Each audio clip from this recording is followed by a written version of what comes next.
said I wasn't going to talk about it, but I've got to talk about it.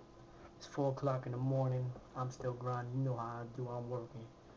Rap Racing Revolution, how to hustle and win. I'm hustling and win. This is supreme understanding for those of you that don't know me. And it's uh, it's about time that I address this Michael Jackson thing because if I don't, if a voice of reason don't come in, it's just gonna be the same old foolishness. And I just can't sit by and let that continue. I was trying to, out of respect, just hold my tongue for a little while and not say a couple of things, but it's about time that I say a couple of them. Um, First of all, let's address all these fake ass hypocrites and motherfuckers that was shitting on Mike all through the past few years, and now all of a sudden it's an outpouring of love.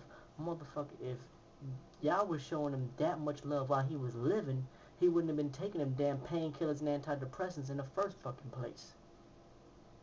So, we have to respect the dead, but you also have to respect yourself, homie. Like, have some integrity. If you was shitting on Mike for the past few years, don't do that shit now. Don't fucking change your profile picture on MySpace and don't, like, what are you trying to do? Get some girls? Be fucking real with yourself first. Now, beyond that, let's talk about the man himself. First of all, we need to have a little bit more of a higher criteria when we celebrate a legacy and when we talk about greatness. Now, I'm not saying Mike wasn't great. Hell nah. Mike was great. But some of y'all criteria for him being great is all fucked up. It's the same shit that let Chris Brown off the hook for whooping Rihanna ass. The same shit that let R. Kelly off the hook for pissing on little girls. See, all we care about is a person's artistry. All we care about is did they fucking sing a good song that we enjoyed. You know what I mean? Like, what about the other shit? See, the reason I respect Mike is because that man was a humanitarian. Beyond the fact that he was the greatest entertainer of all time, that man set world records for how much he gave to the people. That man gave to over 40 charities. That man raised over like what, 60, 600 maybe something million just for through the Heal the World Foundation. That's just one of them.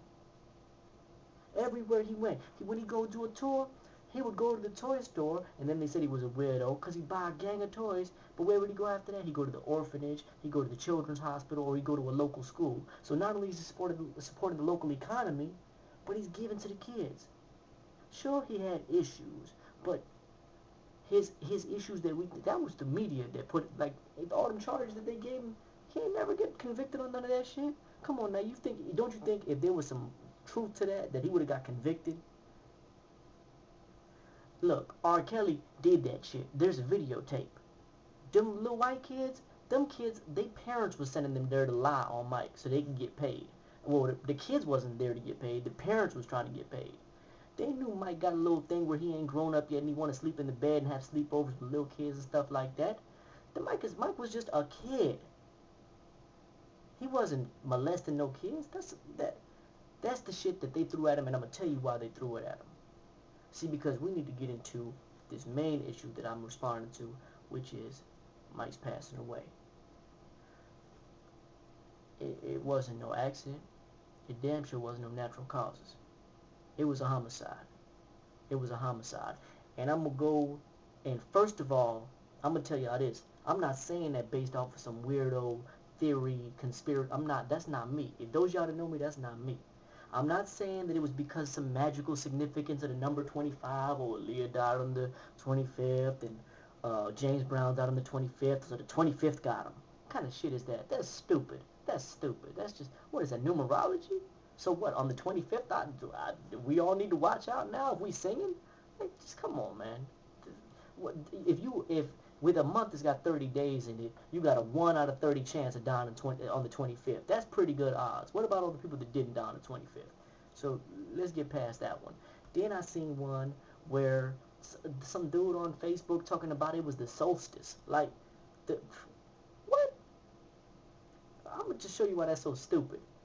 And then somebody else is talking about he chose to... I can't even discuss some of these stupid theories. They just disgust me. I was listening to something on Blog Talk Radio. I feel like I wasted a few minutes of my life just listening to this craziness.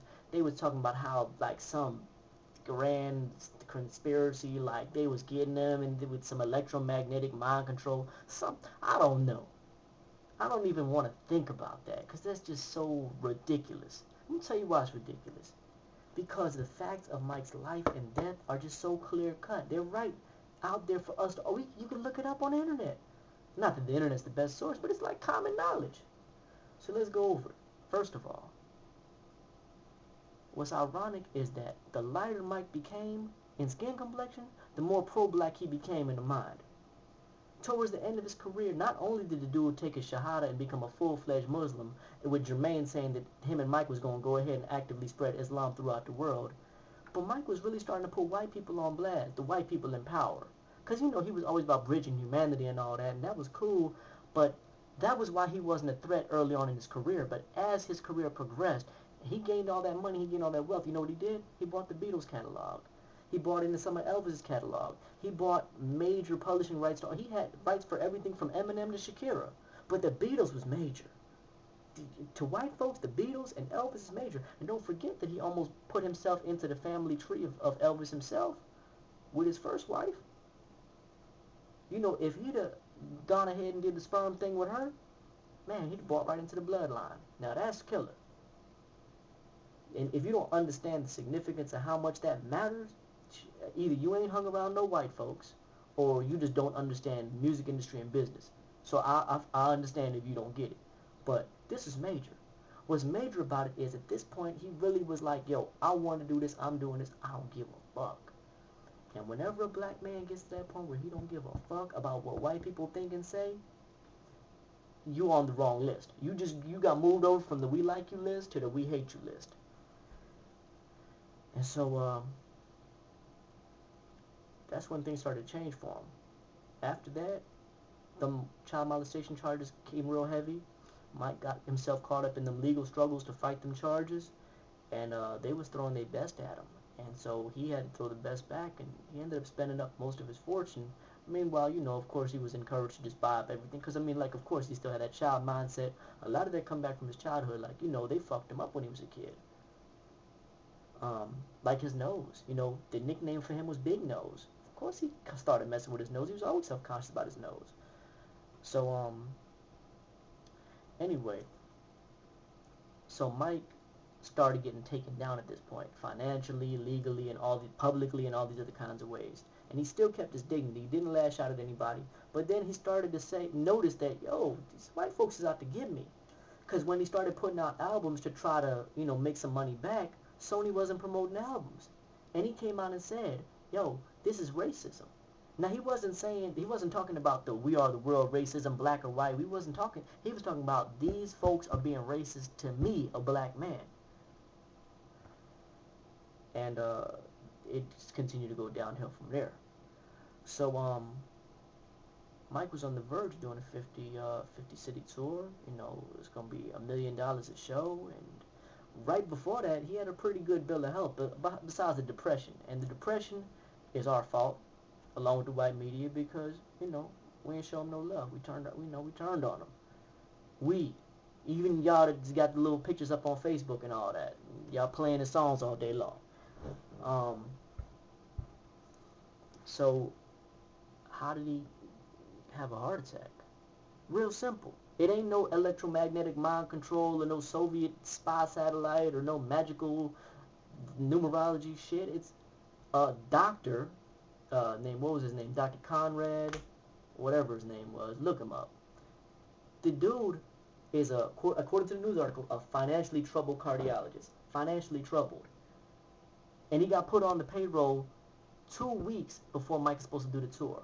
Mike didn't know him from a can of paint. They claimed that Mike insisted that, yo, put this dude on the payroll. But the only person that can verify that is the show's promoter, is the concert promoter. Come on now, that's not even a credible witness. So the doctor, and he's black, because you know it had to be that way. This doctor gives him a fatal overdose of Demerol, a painkiller. Now, that's a heart doctor. How the fuck does a heart doctor give you a fatal overdose of a painkiller that caused you to have a heart attack? And he can't do nothing for you. And he's a cardiologist. Come on, now put 2 and 2 together. And here's the real tripped out part. The police ain't even pursuing him as a suspect. There ain't even no criminal investigation. Ain't no foul play. Ain't nothing to be investigated. They did the autopsy. They said it's a done deal. But the family ain't even having it. The family wants a second autopsy. The family wants a private autopsy because they're not buying it. Now the family ain't buying it, so why should you buy it? The doctor even disappeared after he did it. I guess they figured it would be bad for the show, for folks like us to look at if the doctor never materialized. I guess they had to put the doctor back out there on the promise that, yo, we ain't gonna prosecute you, you good. And he is good. Ain't gotta worry. This dude shot a needle into Michael Jackson that killed him. But he's not in any trouble. He's not even being looked at. Michael didn't die for no magical, mysterious causes. A needle full of drugs killed him. Why is that so hard for us to understand?